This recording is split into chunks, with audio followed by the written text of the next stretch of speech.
अस्सलाम वालेकुम दोस्तों, कैसे हैं आप? सब ठीक ठाक हैं। उम्मीद करता हूँ कि आप सब खैरियत से होंगे। दोस्तों आज हमारे पास एक एलईडी आई हुई है जो कि आप देख सकते हैं।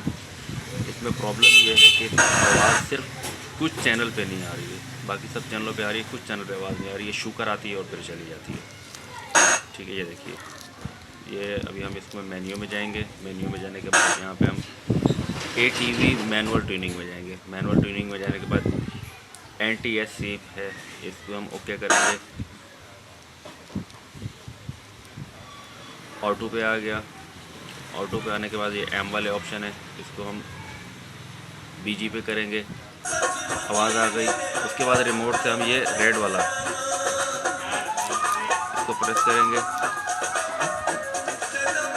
आवाज़ आ गई है दोस्तों। ये देखिए दोस्तों, अगर हमारी वीडियो अच्छी लगे तो लाइक करें, हमारे चैनल को भी सब्सक्राइब करें। मिलेंगे एक और वीडियो के साथ। ओके, अल्लाह हाफ़िज़।